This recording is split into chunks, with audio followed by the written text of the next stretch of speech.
Yeah, good evening. I'll be talking something about clinical examination of abdominal mass. I'm not going to tell everything in detail about history taking and examination, which probably you are going to learn in a short period while now. But where are the points which are more important and where the undergraduates can do some mistakes? So keeping that in mind, I'm going to mention few of the, or I want to highlight few of the points.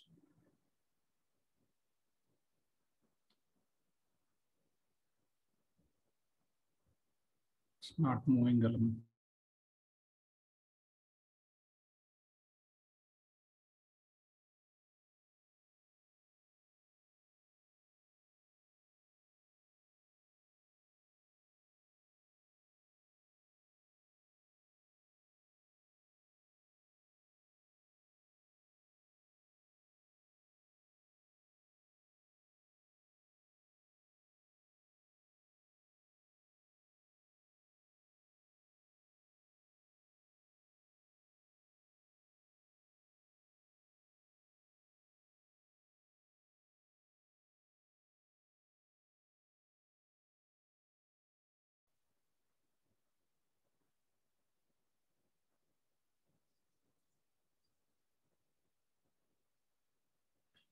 Whenever you have a surgical case for abdominal mass examination, you need to know these quadrants.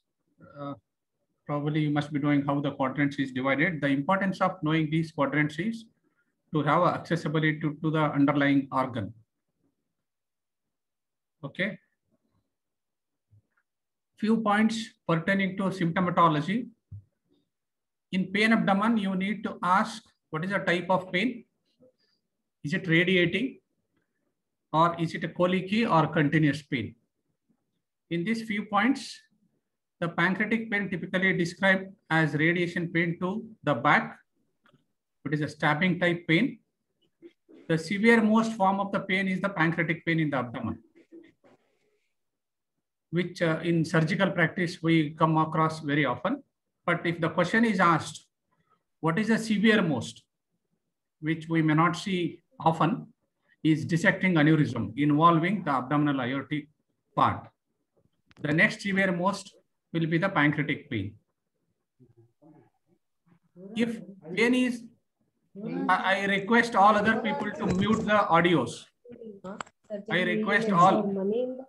Online class ಮಾಡ್ತಿದ್ದಾರೆ ನಂದು ಈ unit ಇವತ್ತು text ಮಾಡಿದ್ರೆ ನಾನು respond ಮಾಡಿದ್ರೆ ಗೊತ್ತಾ I am not your unit ಅಂತ I request ಆಮೇಲೆ ಸರ್ಜರಿ ಈ ನೋಡಿ ಮನೆಯೆಲ್ಲ ಮನೆಯಿಂದ ಟೀಚ್ ಮಾಡಿದ್ದಾರೆ ಸರ್ಜರಿ ಯೂನಿಟ್ ಅಂದ್ರೆ ನಾವು ಅಲ್ಲಿ ಆಡ್ಬೇಕೇನೋ ಈ ಯೂನಿಟ್ ಎಫ್ ಯೂನಿಟ್ ಯಾವಾಗ ಕ್ಲಾಸ್ ಇರುತ್ತೆ ಅವಾಗ ಅವ್ರದ್ದು ಅಟೆಂಡೆನ್ಸ್ ತಗೋತಾರೆ ಒಂದು ಅಟೆಂಡೆನ್ಸ್ ಇಲ್ಲ ಕ್ಲಾಸ್ ಇಲ್ಲ ಏನೂ ಇಲ್ಲ.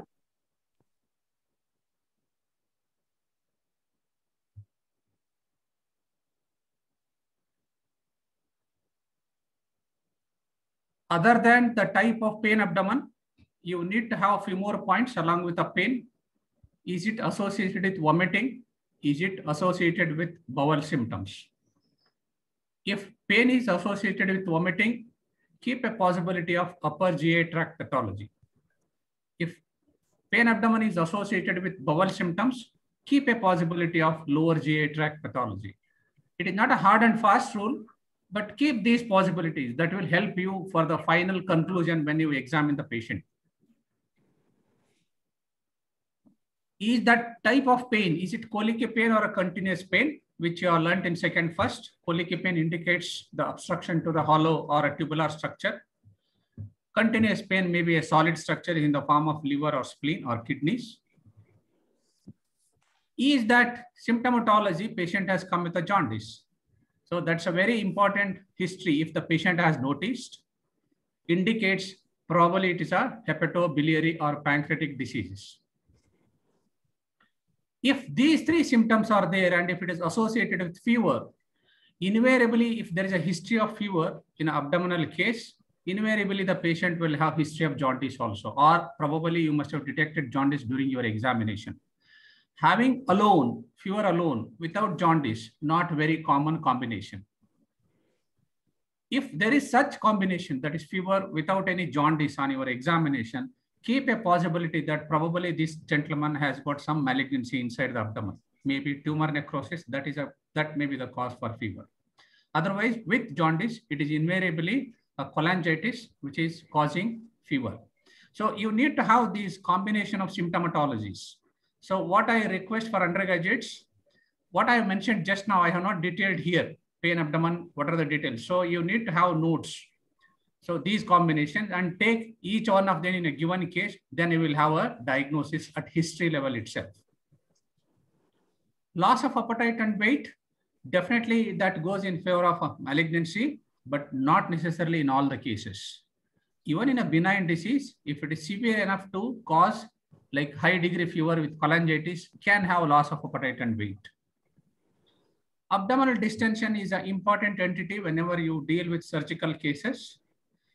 You need to find out if the patient is little intelligent enough to give the information, this distension, is it uniformly distended, what he mentions, or is it a localized? If he says in his words that it's a distension in a localized part of the abdomen, probably what he means is a mass in the abdomen. That you need to examine when you start examining the patient nicely. If he says uniform distension, like what you have been taught in first, fluid, feces, flatus, like that. So maybe some systemic illness. Keep a possibility of diseases involving probably the liver, cardia, or other malignancies in the abdomen, maybe in the form of ascites. And bowel bladder disturbances may be associated with some other organ involvement, can disturb these two entities.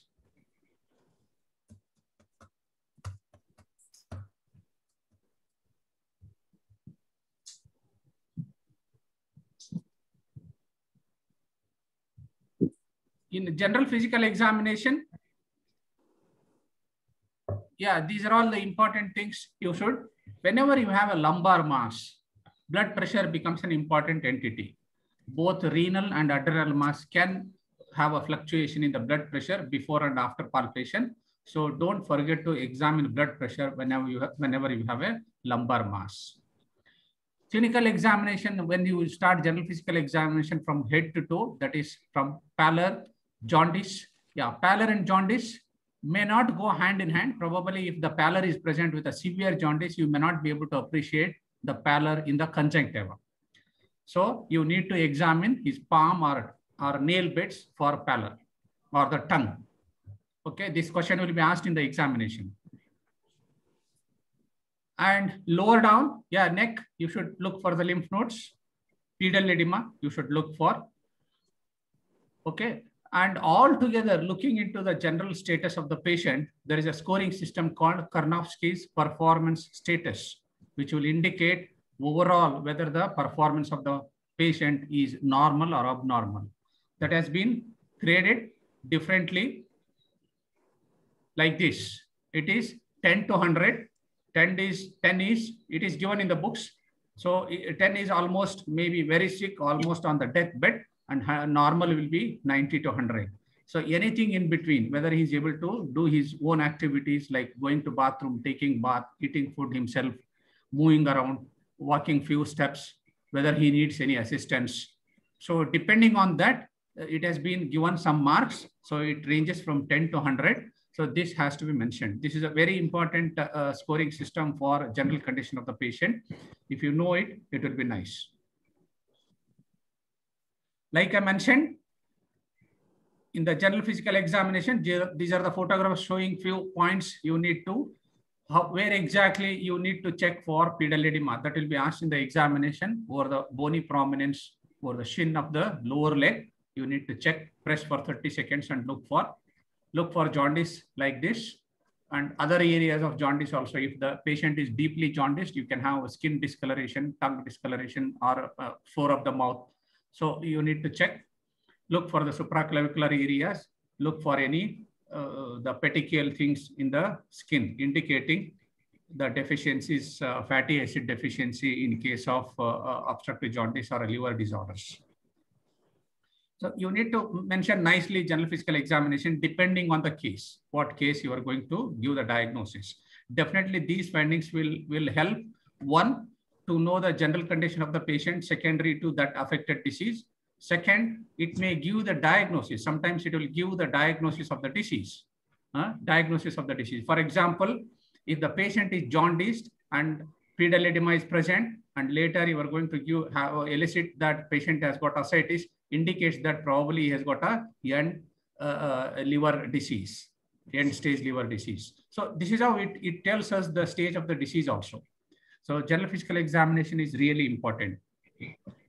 I have highlighted only few points here. Depending on the case, you should give more importance. And for each one of them, you should know the pathology. You should know the clinical aspects.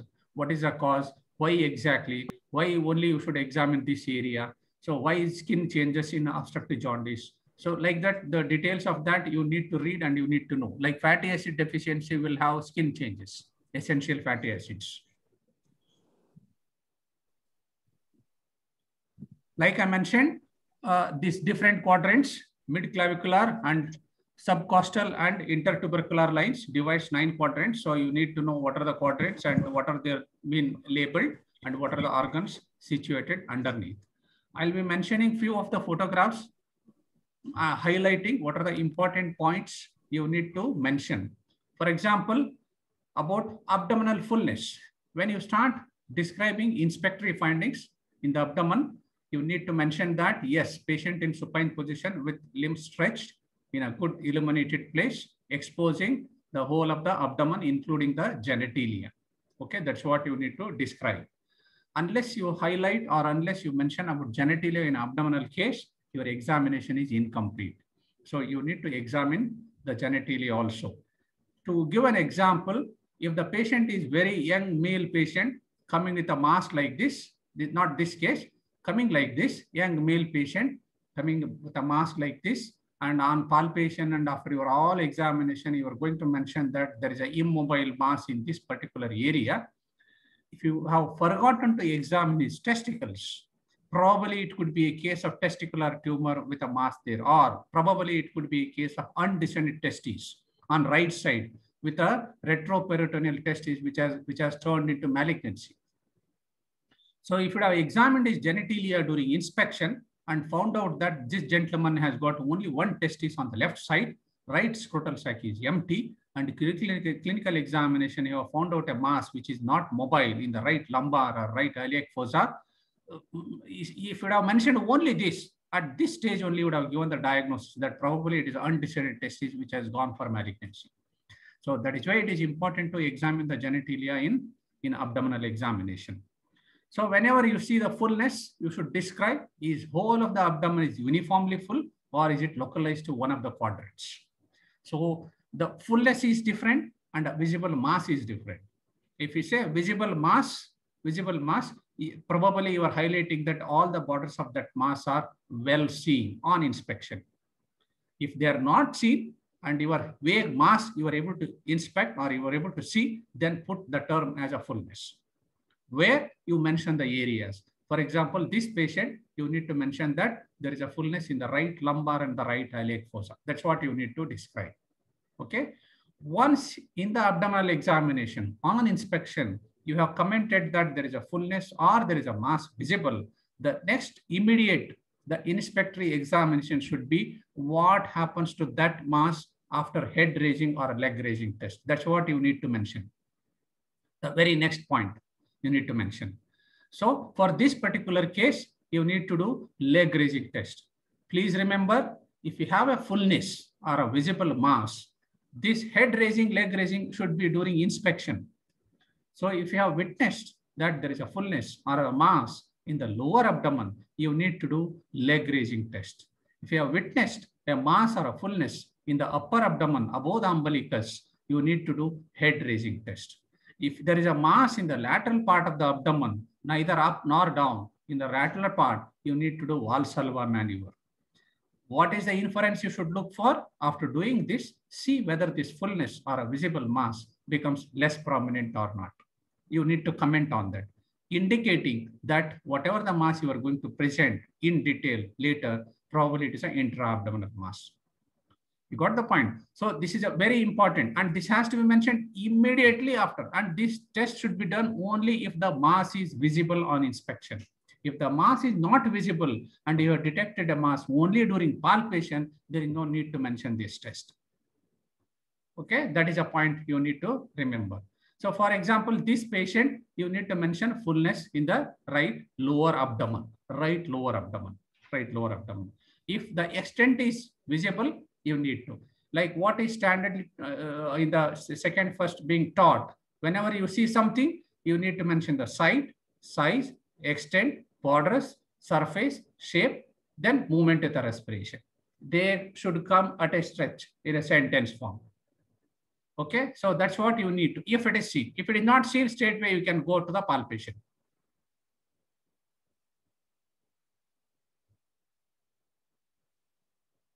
Those two cases which I showed were the fullness in the right lumbar. This is one more where I'm showing the fullness. If you see here, it is a mid-abdominal fullness. It is a mid-abdominal. If you see the other case here, are you able to see my cursor? All of you? Okay. If you see the right photograph here, this fullness is a J-shaped fullness. So if you can see this, it is a J-shaped fullness. Here in this abdomen, it is a whole of the abdomen is full. Okay. So whenever you describe this fullness, it is not much importance given in the textbooks. But if the given patient has got these findings, if a given, luckily, if whatever the patient you get or whatever the patient you need to examine, if he has got these findings, by describing this only you can have the diagnosis. Ultimately, aim of our examination is to give the diagnosis. So fullness here, it's a vague fullness in the mid-abdomen. Here it is almost mimics J-shaped. It mimics in the left hypochondrium, umbilical and right lumbar across the midline. So what could it be? Could be it is a stomach, a distended stomach. We don't know that. You are going to give diagnosis or findings after some time. So at this level, maybe this is. What about this? We don't know. It is a mid-abdominal mass. It is the same patient. If you see this, it is the same patient. I have taken photographs at different phases. This is one phase where whole of the mid-abdomen appears distended. This is a little more later phase where it is a typically distended, and this part of the right hypochondrium has become flat here, and distension or the fullness is seen only here. Okay. So if you can describe, it will give a clue to a person who is hearing you, like probably, yes, probably this is what. Now, the very next moment, if you have described this, the very next moment, what you need to do, because it's a fullness with little well-defined borders, you need to, and you are thinking in terms of a distended stomach, you should know whether this is constantly present or it is going to have a peristaltic movements. That's what you need to check for.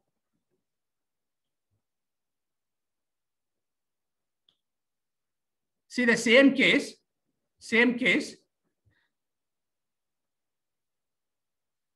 it is going to,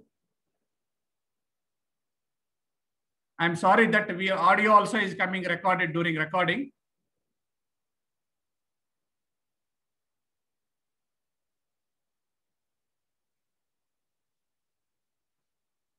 You can see that peristalsis moving from the left hypochondrium. See how it is moving.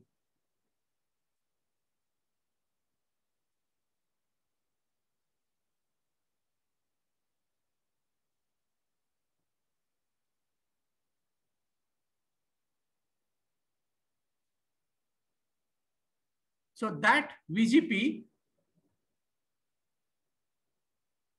this movement from left hypochondrium, this peristalsis was moving from the left hypochondrium towards right hypochondrium across the midline at or above the umbilicus.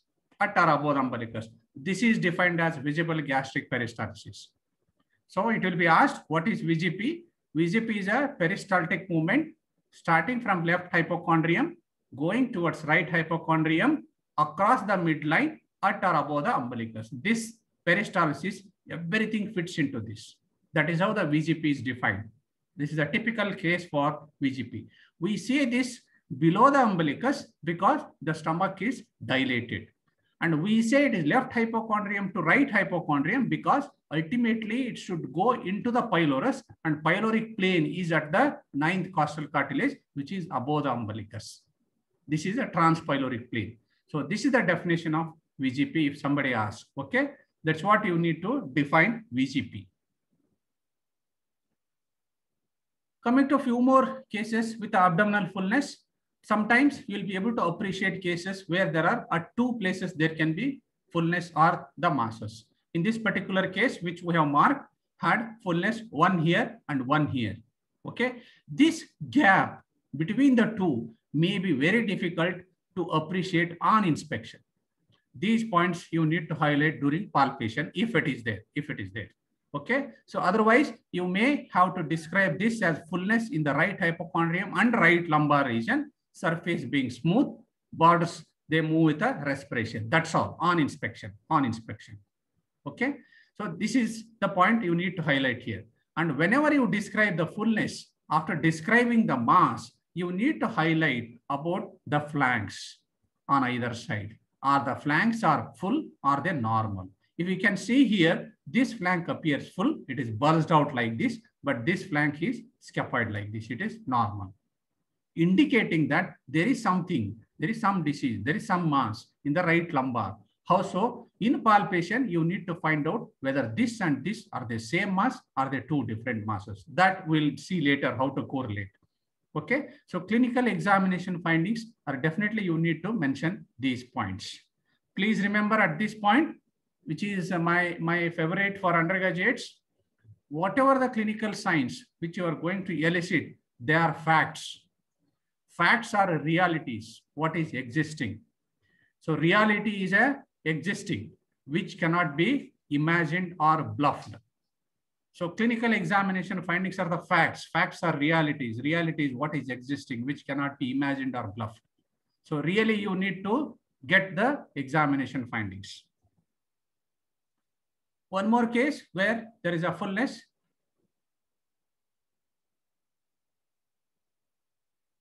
If you can see the fullness in the lower abdomen on either side of the midline, whole of it. So, and on palpation, we could make out this. So in this particular case, if you trace this, the right flank appears full here and it is extending, and left flank is not very much full. And there is, you can see the less fullness in the suprapubic area, indicating probably there is a mass at this point,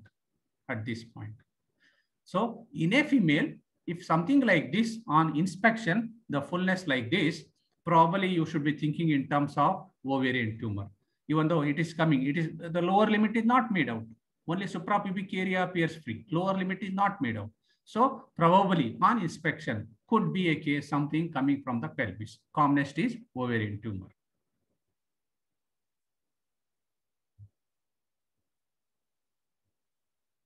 This is one more case. Whole of the abdomen looks scaphoid, but there is a fullness in the right iliac fossa.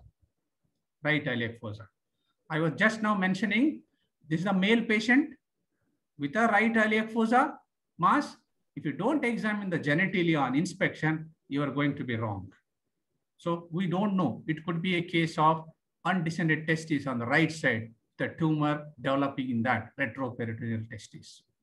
Very simple. So with a mass like this, empty scrotum on the right side, 99.9% it is a testicular tumor in undescended testis, unless otherwise proved.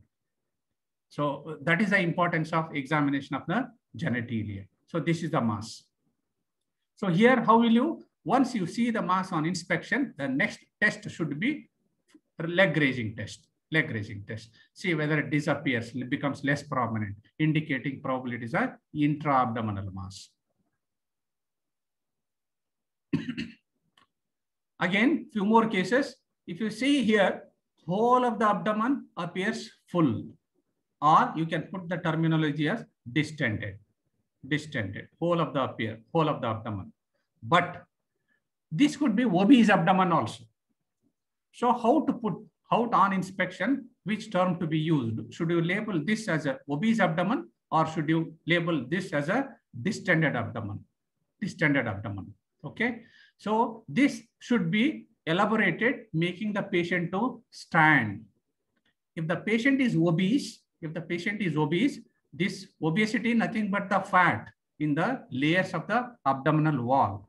If the person is obese and this, whatever the fullness or distension which we are describing in supine position, if it is because of obesity, it will hang down. It will hang down. If it is because of the intra-abdominal disease causing distension, that will not hang down. It will be like this only, even in standing position. That is how we differentiate between obesity abdomen or obese abdomen or a distended abdomen.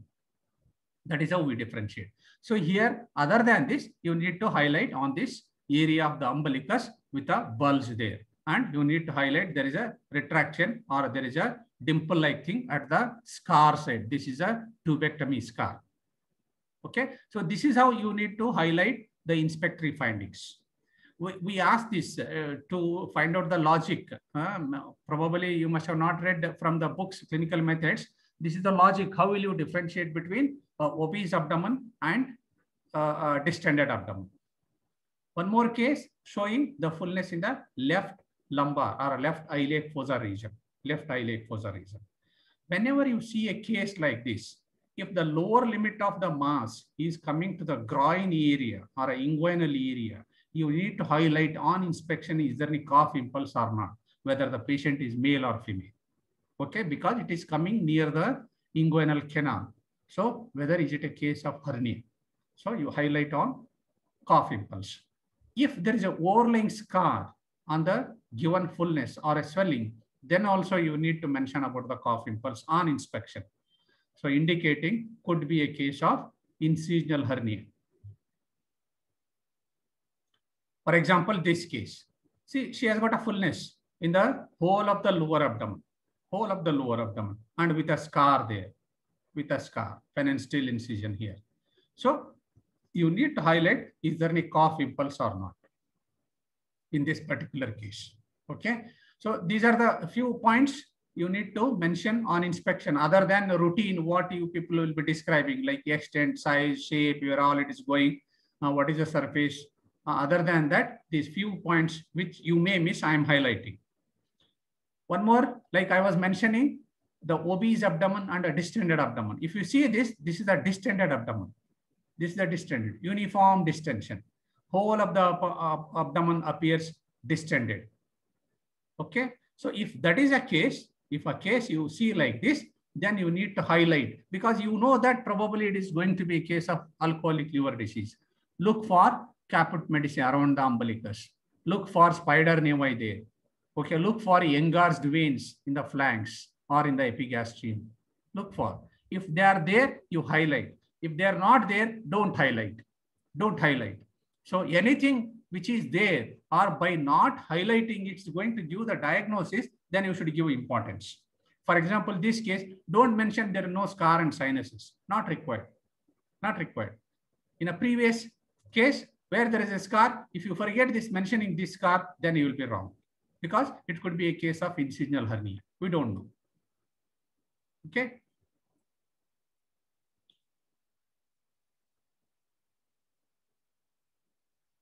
It is in this case, only it is in the epigastrium. If you can see here, see the costal margin, this side, see the costal margin. Is there any gap between the costal margin and the epigastric or hypochondrium area? So here there is no gap. Here there is no gap. Here the costal margin is well seen. Here it is not well seen. So probably there is a epigastric mass. Epigastric mass. So mention the details. Here you should be doing the head raising test. I don't know, it is difficult to demonstrate head raising test here. I have not done a video. Whenever it has been asked to do head raising test, the hand this should be kept over the chest, not supporting the elbow over the bed. So he has to keep this. Many people do head raising test by keeping the hand behind the neck, which is wrong. You need to keep this over the chest without touching the beds. Then person should lift the head. That is an ideal way of doing, so that he is not taking any support of the upper limb.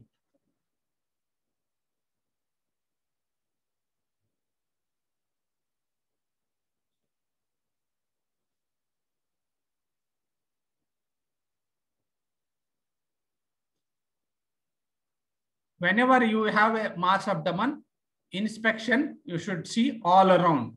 Ideal way of inspecting the abdomen, if it is asked, ideal way of inspecting the abdomen is from the foot end.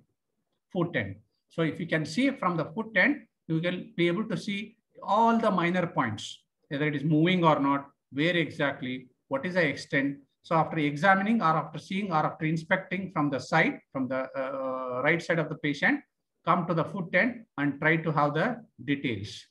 Palpation, yes, you may be knowing like superficial palpation and deep palpation, and for the different organs, different types of palpation. This is what is shown for the liver.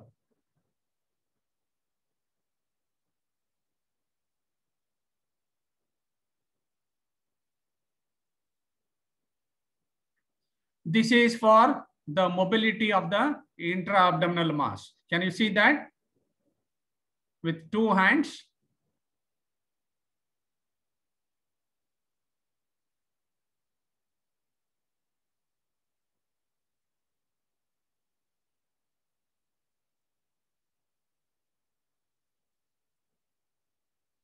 This for mobility of the mass. Here in this particular case, since the mass is very much freely mobile all around, we have demonstrated. Don't mention this whenever the mass is not mobile. All intra-abdominal masses, you need not mention this finding. Only if it is asked, like people may ask whether it has that given mass, has it got intrinsic mobility? If it is there, you highlight voluntarily. If it is not there, don't highlight. Only when they ask, is it mobile? It is not mobile. Because we don't see this very often in abdominal masses. If it is there, like this, what I have demonstrated, if it is there, it indicates it's a mesenteric mass. It's a mesenteric mass because in the abdomen, the commonest structure where it can be moved across or from one side to other side, like fibroadenoma in the breast, it is a mesenteric mass which is mobile because it's a long length, it is freely mobile. So probably mesenteric mass. What are the pathological conditions in the mesentery? The commonest which can move like this is a lymph node mass in the mesentery. Lymph node mass. Second could be a mesenteric cyst, depending on the size. If it is not very huge, it can be moved like this. Third, it can be duplication cyst. Intestinal duplication cyst presenting as mesenteric mass, if the patient is female,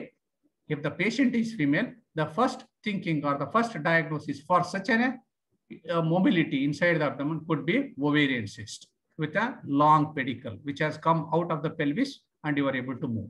So for undergraduate level, for abdominal mass, mobile mass or intrinsic mobility of a mass inside the abdomen, keep possibilities: ovarian cyst, mesenteric lymph node mass, mesenteric cyst, duplication cyst.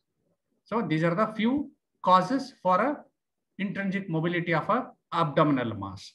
I am repeating, if finding is there in that given case which you are presenting, you highlight. If it is not there, don't highlight. Don't highlight.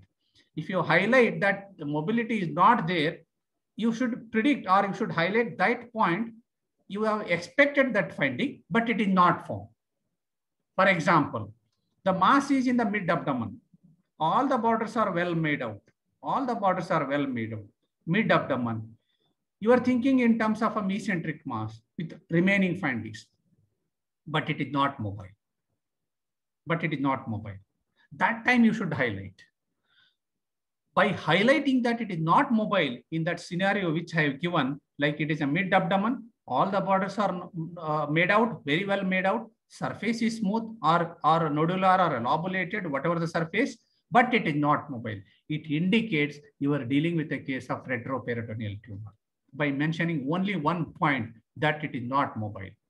Okay, because the remaining clinical findings looks like a mesenteric mass, but not mobile. So no mobility, intrinsic mobility makes this mesenteric mass possibility into a retroperitoneal mass. See how clinical examination is important. Okay, that is why examination findings are facts. It is existing. Facts is what is existing. Means what? All the borders are made out, not mobile. They are the facts you have elicited, provided you have elicited everything rightly. Okay, so that is why they are facts, which cannot be imagined. You cannot imagine, and you cannot bluff also, because they can come back. Your examiner can come back and examine there. So you may do mistakes in the examination findings, but you cannot bluff because they are existing there. Your appreciation may be different, may be wrong, but they are the facts. They are sitting there. They are existing.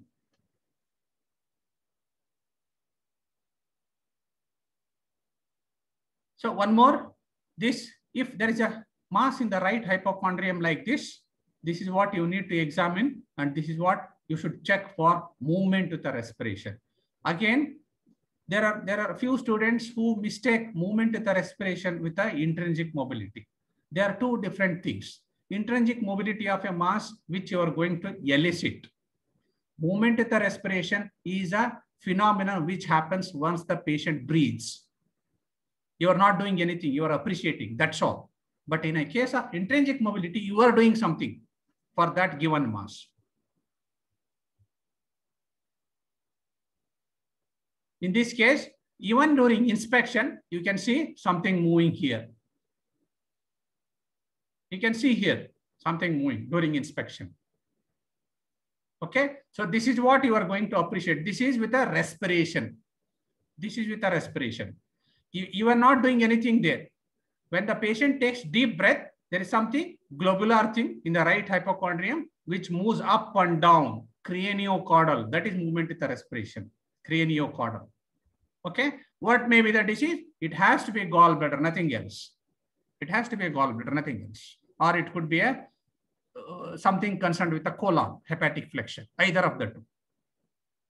I will not go into the depth of these two, how to differentiate, may not be for the undergraduates, but if it is asked, what are the two possibilities for a case like this, which I have shown the video, two possibilities. One, gallbladder, second is hepatic flexure growth.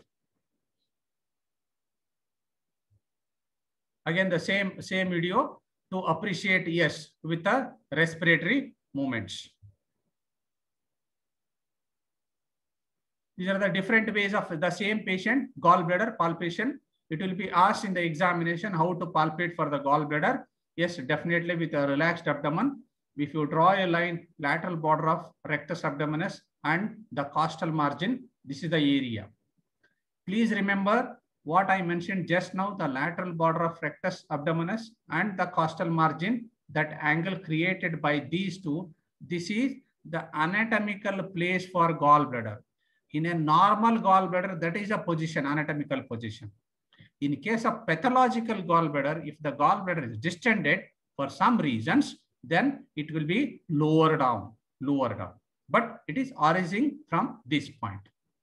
So what anatomically surface marking of the gallbladder is the costal margin and the lateral border of the rectus abdominis. The mass will be lower down. This is what the GB is palpated. So these are the different, the photographs which I have shown just now, indicating different quadrants of the abdomen. Coming to the lumbar mass, yeah, it's a separate entity which has got different findings compared to the masses in the other parts of the abdomen. Like, for example, this case, if you see the left flank, it is normal, right flank is full. Please highlight this point on inspection. One. Second,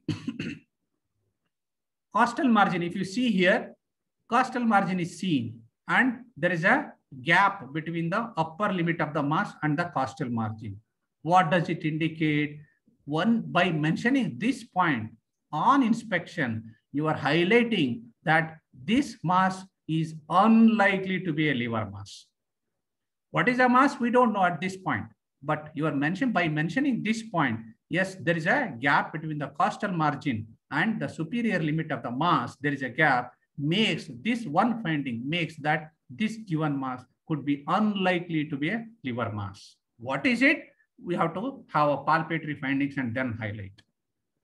Okay, so every point in the history inspection, you need to have some information and inference and combine them at the end and give the diagnosis probably 99% before imaging done, you will have the diagnosis in your hand. Okay, so you need to highlight the fullness here. Right flank is full. There is a gap between the costal margin and the superior border of the mass. And one more point, it is not crossing the midline. You can see here. This is the midline. This is the umbilicus. This is the midline. If you draw a line here, probably we may not see such cases. If you draw a line here, it is not crossing the midline.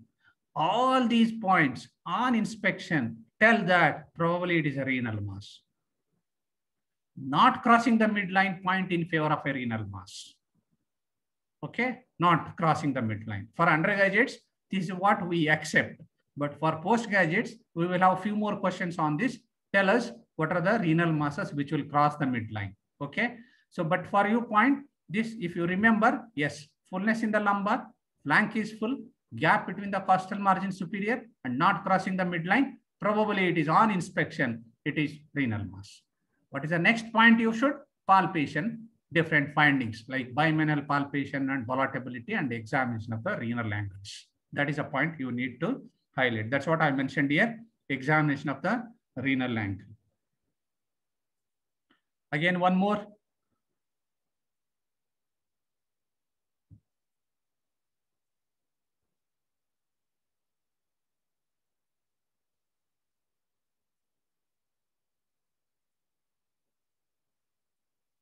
This is one more patient with a lumbar mass. Here, see, it's a right iliac fossa appears free. Right iliac fossa appears free. You can see the iliac crest. You can see the inguinal area, groin. Even though the lower limit of the mass is coming little towards the right iliac fossa, but fossa as such it is free. Part of the flank is full. Lower part of the flank is full. And there is a gap between the costal margin and the superior part of the mass. So it is not exactly in the lumbar area, but this mass is occupying in the lower part of the lumbar area. Lower part of the lumbar area. So could it be a renal mass? All these findings may not, like earlier case, may not fit into the renal mass. May not. Because the part of the lumbar area is free and the lower part of the lumbar area is full. If it is a renal mass, it is very unlikely to have only the lower part full and upper part being normal, even though if the tumor or something is arising from the lower pole of the kidney. Okay, so with this inspect, we may be wrong after investigations, but on inspection, whatever the findings we have, it is very unlikely that it is a renal mass. What makes likely here? Even though it is not occupying the right iliac fossa, could be a case or could be a mass arising from the ascending colon. That you need to find out some points on palpation also. Okay, so palpation, you should check for all those things. This is one more lumbar mass.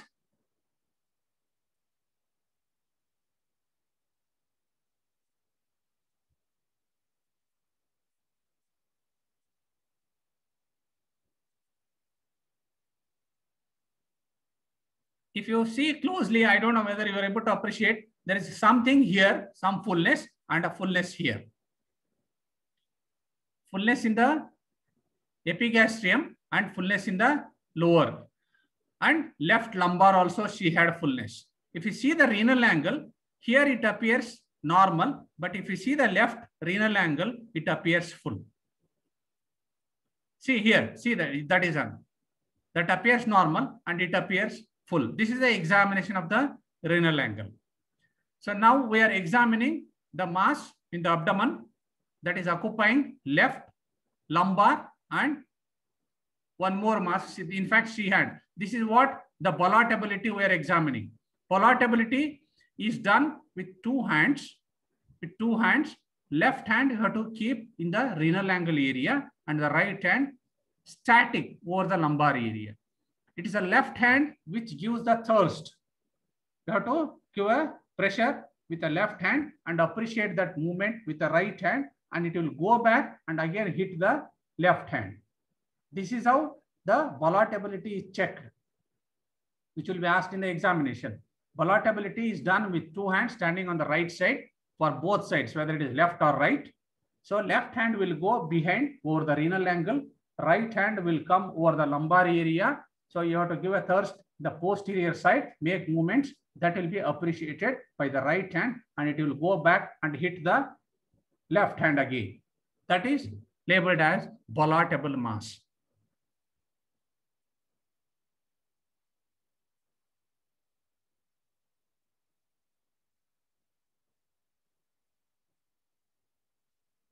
See here, we are checking for the mobility of the mass.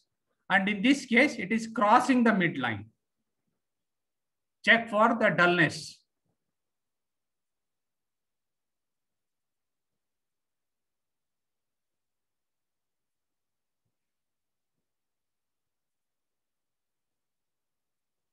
This is the renal angle. This is the renal angle. Renal angle is formed by the lateral border of erector spinae and the last palpable rib. Don't mention 12th rib. Some people can have 11 ribs.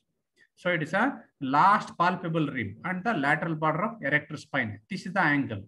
So when you do renal angle percussion, this is how you need to do. If it is on the right side, your middle finger should be in the angle. The tip of the middle finger will be towards the apex of the angle. When you do on the left side, tip of the middle finger will be away from the angle. Away from the angle. And only the finger should be in the renal angle. Remaining should be free. Remaining all these things should be free.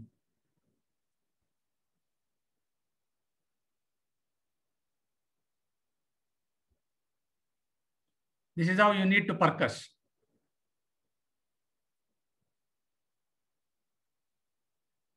And immediately you should percuss on the opposite side and compare the node. Compare the node. So at renal angle, you need to have 3 points. One on inspection, one on palpation, one on percussion. Inspection, look for fullness. Palpation, look for tenderness. Percussion, look for dullness. So these are the 3 points you should check in the renal angle whenever you have a case of lumbar mass. Whenever you have a case of lumbar mass, whenever you have a case where the mass is ballotable and bimanually palpable. If these findings are positive, whenever you examine the abdomen, you need to check the renal angle. And renal angle examination should be mentioned separately after examining all the points in the abdominal examination. Don't do inspection here and inspection of the renal angle. Palpation here and palpation of the, no. Finish off all the findings in the abdomen, then go separately, mention it as examination of the renal angle. And those 3 points you need to highlight on examination of the renal angle. So these are the few points which you should go back again, each areas, because every abdominal quadrants can have masses. So each mass examination is a different entity.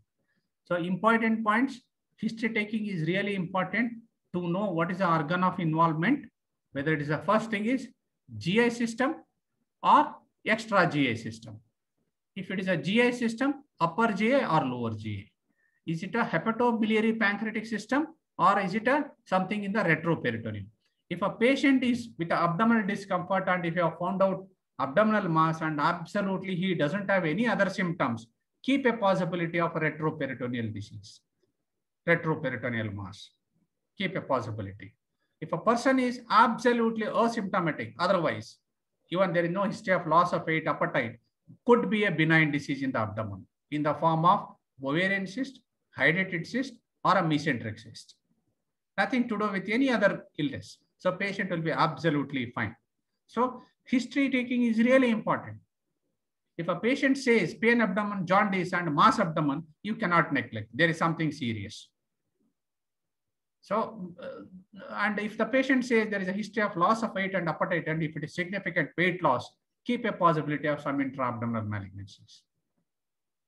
So like that, depending on the case, you need to have an importance to the history and find out the relevant points on the history. Examination, inspection, palpation, percussion, auscultation, it has to go systematically depending on the case. If it is an upper abdominal mass and you are going to mention it as liver mass, auscultation becomes really important finding. Mentioning whether bruit or a venous hum is there or not. You need to find. In other masses, we may not give much importance to auscultation, but if your diagnosis is upper abdominal mass and a liver mass, if you forget auscultation, probably you will have negative points. So that is how you need to. If it's a left hypochondria mass, and if you are going to give the diagnosis of splenomegaly, you need to examine the patient in the right lateral position and look for the details. In other masses, we don't expect this. We don't expect this. Okay. So like that, depending on the case, you should know what are the points. This you people will learn whenever you present different types of cases, which I don't know whether it is possible for you people. So depending on the case, but if you read like left hypochondria mass from the books, you will understand what are all the points, how it is different from other abdominal mass examinations. Okay.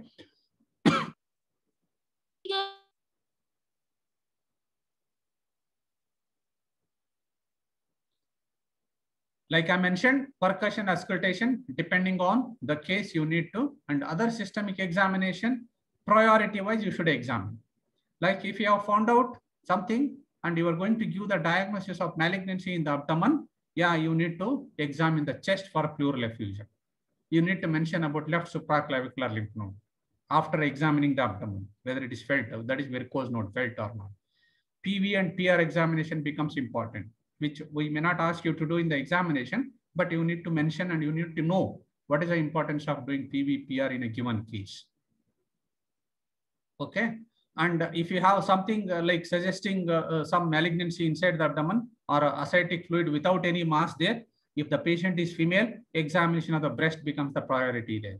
Look for any lump in the breast. Could be this is a case of secondaries in the peritoneal cavity with ascites. So like that. So depending on the cases, you need to have importance to other systemic examination.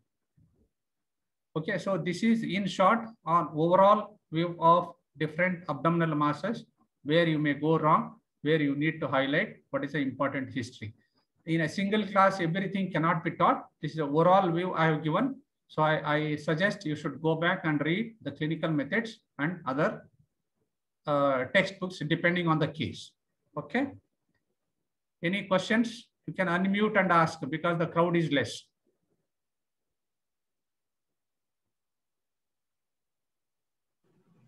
Sir, I have a doubt, sir. Yeah, you introduce yourself, no? Yes, sir. I'm Ishika Singh, sir, from final year. Tell me. Sir, in that Karnofsky's performance scale, sir, I had a doubt whether that Karnofsky's performance scale is diagnostic or prognostic, sir. It is not a diagnostic. You are not going to give the diagnosis with that scale. Okay, it is only for the prognosis or predict the severity of that underlying disease. It is an overall performance status. How badly that particular disease has caused a problem to that particular patient. Okay. Sir, only the effect of diseases can only be assessed, or even the Correct. effect of treatment being provided? Not treatment, disease, effect of the disease. If he has taken some treatment, it may, in the form of, for example, chemotherapy. So it is mainly the effect of the disease on overall performance of the patient. Okay, sir. Thank you, sir.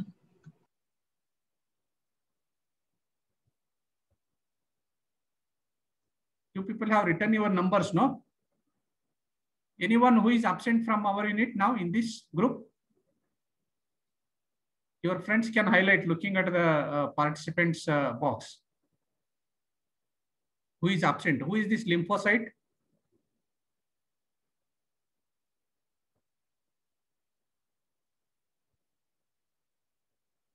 Okay. If so everyone is present from 9th term, 8th term. Oh, fine. Okay. What about other terms? 3rd and 6th term? Anyone from their batch?